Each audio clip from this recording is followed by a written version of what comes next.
എങ്ങനെ കോർക്കുന്നത്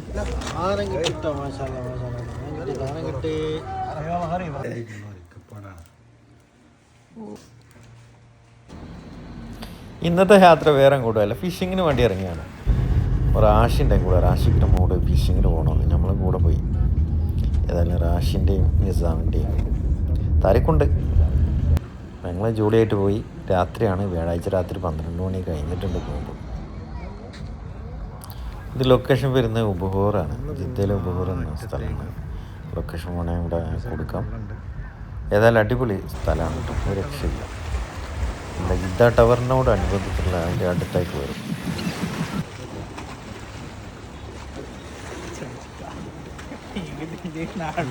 അടിക്കാൻ വന്ന 2-3 ആൾക്കാരാണ്.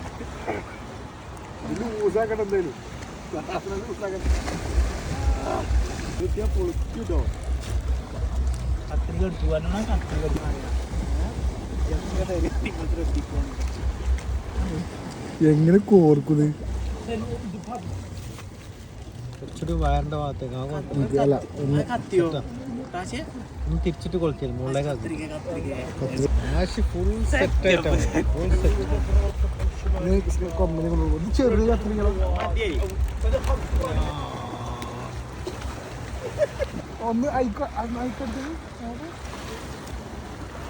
ആനം കിട്ടോ, മാഷാഅല്ലാ മാഷാഅല്ലാ ആനം കിട്ടി.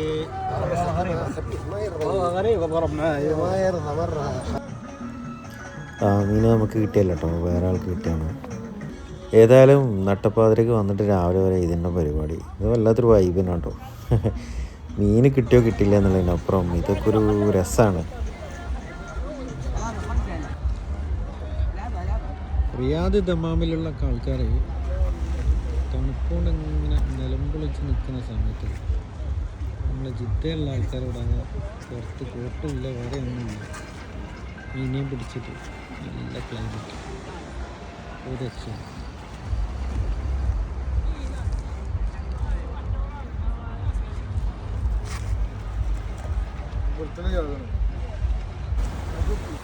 ഇന്നലെ രാത്രി വന്ന ടീമാണ് എന്താ സ്ഥിതി.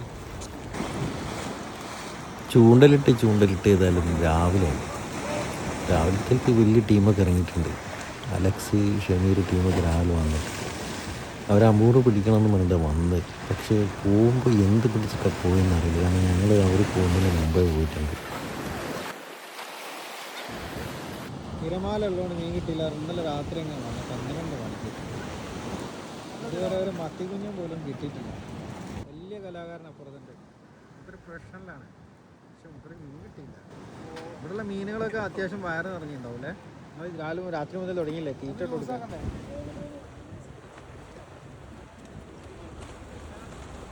ഈ ഒരു സമയത്ത് മീനുകൾ അധികം കരക്കടക്കാത്തൊരു സമയമാണെന്നാണ് വിദഗ്ധമായ ആൾക്കാരെ നമ്മളായിട്ട് സംസാരിച്ച് പറഞ്ഞു. പിന്നെ ഇതൊക്കെ ഒരു ക്രേസാണ്. ഇങ്ങനത്തെ കാര്യങ്ങളൊക്കെ ചിലർക്ക് നല്ല ക്രേസായിരിക്കും, എൻജോയ് ചെയ്യുന്നുണ്ടാവും. അപ്പോൾ ഏതായാലും നന്ദി, നമസ്കാരം.